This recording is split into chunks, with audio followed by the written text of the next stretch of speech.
बॉलीवुड की फिल्म धुरंधर 2 में एक किरदार जो उत्तर प्रदेश के माफिया रहे, सांसद रहे, अतीक अहमद से प्रेरित है। अतीफ अहमद का इस समय उसकी चर्चा जोरों से चल रही है। कुछ लोग इस पक्ष में हैं कि अतीक अहमद का आईएसआई के साथ, पाकिस्तान के साथ कोई कनेक्शन नहीं था, जबकि कुछ लोग कह रहे हैं कि फिल्मों में जो दिखाया गया है वो बिल्कुल सच है और यही हकीकत है। अतीक अहमद एक दुर्दांत अपराधी था और उस अपराधी का पाकिस्तान के आईएसआई के साथ संबंध था और उन्हीं संबंधों के आधार पर भारत में अलग अलग आतंकवादी गतिविधियों में वो संलिप्त होता था। जी हाँ, नमस्ते, मेरा नाम है अंजनी तिवारी और आप देख रहे हैं गांव देहात। आज के अपने इस वीडियो में हम बात करेंगे धुरंधर 2 के उस अतीफ अहमद के किरदार की, जो उत्तर प्रदेश के अतीक अहमद से प्रेरित था। साथ ही साथ आपको बताएंगे कि क्या सच में अतीक अहमद का पाकिस्तान की एजेंसी आईएसआई के साथ संबंध था, दाऊद के साथ क्या उसके संबंध थे। इन सभी विषयों पर आज के अपने इस वीडियो में हम बात करेंगे। सबसे पहले बात करते हैं फिल्म की। फिल्म धुरंधर द रिवेंज में एक कैरेक्टर है अतीक का, जो रियल लाइफ के यूपी के माफिया रहे अतीक अहमद से मिलता जुलता दिखाया गया है। फिल्म में अतीफ का जो किरदार है, मात्र उसको 7 से 8 मिनट ही मिले, लेकिन अपने इस किरदार के जरिए वो जो है चर्चा में आ जाते हैं।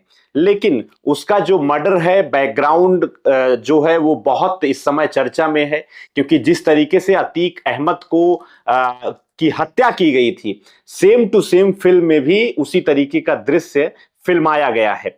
फिल्म में दिखाया गया कि अतीक का मर्डर जो है राष्ट्रीय सुरक्षा सलाहकार एनएसए अजय सान्याल, जो फिल्म में आर माधवन किरदार निभा रहे हैं, उनसे लिया गया है कि प्लानिंग के तहत ही अतीक अहमद की हत्या की जाती है, जबकि असल में अतीक और उसके भाई अशरफ की 15 अप्रैल 2023 को प्रयागराज में पुलिस कस्टडी के दौरान गोली मारकर हत्या की गई थी।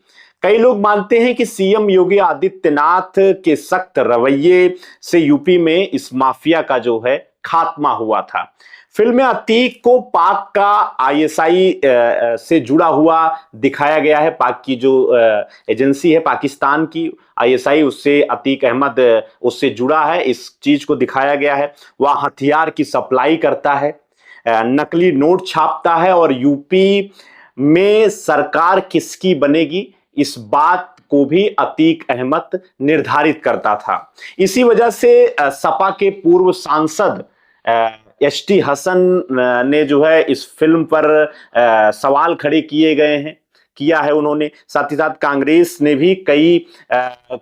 के भी कई नेताओं ने इस पूरे मामले में सवाल फिल्म पर खड़े किए हैं। उन्होंने कहा कि भारत की कोई भी एजेंसी इस प्रूफ पर नहीं पहुंची थी, इस दावे को नहीं मान पाई थी कि अतीक अहमद का आईएसआई के साथ संबंध है, जबकि फिल्म को चलाने के लिए इस तरीके का कैरेक्टर जोड़ा गया है और एक पूर्व सांसद और कई बार के विधायक के हत्या के बाद उसके नाम को जो है खराब करने का काम इस फिल्म के जरिए किया जा रहा है। सवाल यह है कि हकीकत क्या है। क्या अतीक अहमद का पाकिस्तान की आईएसआई के साथ संबंध था? दाऊद इब्राहिम के साथ उसका संबंध था? क्या वो अवैध हथियारों के असलहों की तस्करी में शामिल था? नोटों, जो फर्जी नोट थे भारत में, जिसको फर्जी नोट को चलाया जाता था, पाकिस्तान में छाप करके नेपाल के रास्ते भेजा जाता था, क्या इन सभी मामलों में अतीक अहमद संलिप्त था? ये एक बड़ा सवाल है और इसी सवाल का जवाब हम आपको इस वीडियो में बताएंगे। सबसे पहले बात करते हैं फिल्म की उस सीन के बारे में। जी हाँ, वही सीन जिस सीन में जो है फिल्म में AK-47 की सप्लाई का सीन आता है। जसकीरत सिंह रांगी यानी कि रणबीर सिंह अपने दोस्त के साथ इलाहाबाद पहुंचते हैं और इलाहाबाद में अतीक अहमद के घर पहुंच करके उनसे उनकी मुलाकात होती है और वो उनसे AK-47 खरीदते हैं और उसी अतीक के पास से ये सारे हथियार आईएसआई के इशारे पर बलूच माफिया से आते हुए दिखाए गए थे। तो ये एक बड़ा जो है इस फिल्म में जो दिखाया गया उसकी सच्चाई के बारे में आपको बताएं तो हकीकत में हथियारों की तस्करी अतीक के हत्या के 15 दिन पहले अप्रैल 2023 में उमेश पाल हत्याकांड की चार्जशीट प्रयागराज पुलिस ने कोर्ट में दाखिल की थी। उमेश पाल, राजू पाल जो विधायक थे जिनकी दिन दहाड़े अतीक अहमद की ओर से हत्या करवाई गई थी, उस उमेश पाल उसमें मुख्य गवाह था और फरवरी 2023 में भी उसकी हत्या अतीक अहमद के बेटों ने कर दी थी। बाद में पुलिस एनकाउंटर में अतीक अहमद का बेटा असद मारा गया था।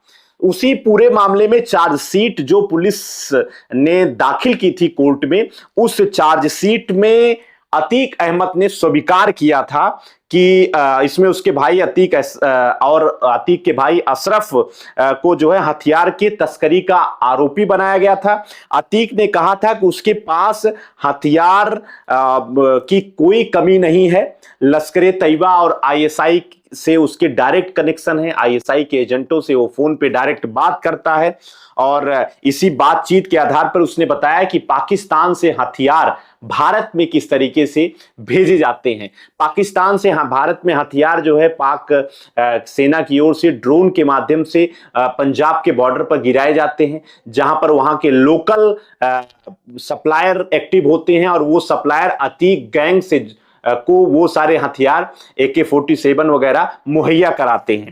और इस तरीके से आईएसआई के साथ अतीक अहमद का डायरेक्ट कनेक्शन प्रूफ होता है। और इसमें जो है अतीक ने बताया कि AK-47.45 बोर की पिस्टल, स्टेन गन, RDX की पूरी जो सप्लाई है वो आईएसआई के माध्यम से ही अतीक के पास पहुंचती थी। .545 पिस्टल से अतीक अहमद की ओर से उमेश पाल की हत्या की गई थी और अतीक के पास से 58 पाक मेड 9mm की कारतूस भी बरामद हुई थी। तो फिल्म में जो कुछ भी दिखाया गया वो कहीं कुछ गलत नहीं था। इन्हीं सब जांच रिपोर्टों के आधार पे, चार्जशीट के आधार पे ही फिल्म में रिसर्च करके इन सभी दृश्यों को फिल्माया गया था। तो एक आरोप जो लोग लगा रहे थे कि अतीक का आईएसआई के साथ संबंध नहीं है, फिल्म में झूठ दिखाया गया है, तो ये सारे संबंध पुलिस ने अपनी चार्जशीट में कोर्ट में प्रस्तुत किया था और इस पूरी बात को अतीक अहमद और उसके भाई ने स्वीकार किया था। पहले आरोप का इस तरीके से उसकी हकीकत क्या है हमने आपको उसकी पूरी जानकारी दी है।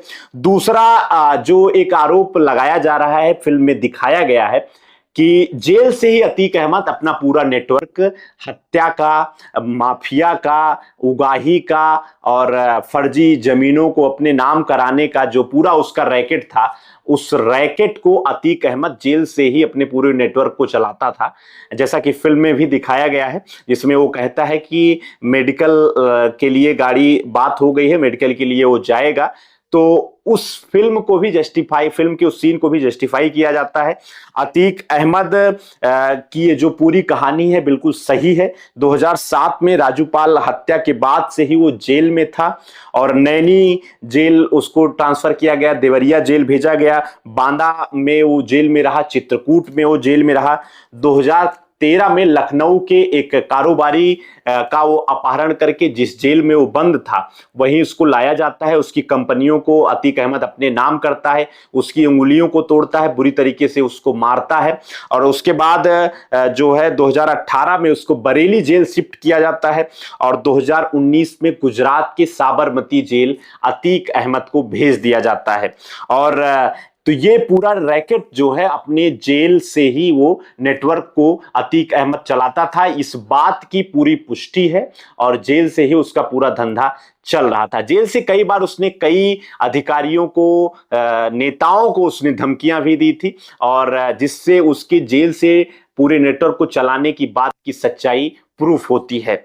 एक जो अलग आरोप फिल्म के माध्यम से लगाया जा रहा है कि नकली नोट को छापने और भारत में उसकी सप्लाई पर इसका पूरा हाथ है, नेपाल के रास्ते जो आते थे। तो बहुत ज्यादा इसमें कोई पुख्ता सबूत नहीं मिले हैं, लेकिन आईएसआई की ओर से नकली नोटों को पाकिस्तान में छाप करके नेपाल के रास्ते भारत में भेजे जाने की बहुत सारी घटनाओं को उत्तर प्रदेश पुलिस ने पकड़ा था। कई ठिकानों पर यूपी एटीएस ने छापेमारी की थी और जहां पर इस प्रकार के धंधे को रोका गया था। तो और इसी में ही जो है उत्तर भारत में 2016 में फिल्मों में दिखाया गया था कि नोटबंदी होती है और नोटबंदी से जितने सारे नोट छापे गए थे 500 और 1000 के नोट, वो सारे नोटों का जो पूरा धंधा था वो चौपट हो जाता है। तो ये पूरी जो कहानी है उस कहानी पर अतीक को मात्र 7 से 8 मिनट की स्क्रीन पूरे फिल्म में मिलती है, लेकिन उसके किरदार की चर्चा सबसे ज्यादा होती है। आईएसआई के साथ उसके संबंधों को इस फिल्म के माध्यम से दिखाया गया है, जिसमें उसका नाम बदला गया है, अतीक की बजाय आतिफ अशरफ रखा गया है, लेकिन वो रियल कैरेक्टर अतीक अहमद के रूप में उत्तर प्रदेश का जो एक बड़ा माफिया था जिसकी हत्या 15 अप्रैल 2023 को पुलिस कस्टडी में की जाती है, उससे प्रूफ होता है। तो ये धुरंधर 2 जो फिल्म इस समय काफी चर्चा में है, अतीक का किरदार चर्चा में है, उसमें हमने आपको बताने का प्रयास किया कि अतीक अहमद का किस तरीके से आईएसआई के साथ संबंध था और उन्हीं संबंधों के आधार पर ही इस फिल्म को भी पूरी रिसर्च के साथ पुलिस की चार्जशीट के आधार पे ही, जिसमें उसने स्वीकार किया था कि आईएसआई के एजेंटों के साथ उसकी डायरेक्ट बातचीत है, लश्कर तैयबा के साथ उसकी डायरेक्ट बातचीत है, उसी के आधार पे ही इस पूरे आरोपों को जस्टिफाई करने का इस वीडियो में प्रयास किया गया है। फिल्मों से जुड़ा हुआ, अन्य खबरों से जुड़ी हुई हर एक जानकारी आपके बीच में हम नए वीडियो के साथ लेकर आते रहेंगे। चैनल पर अगर आप नए हैं तो कृपया गांव देहात को सब्सक्राइब कर लीजिए। देखते रहिए गांव देहात। आपका बहुत बहुत धन्यवाद।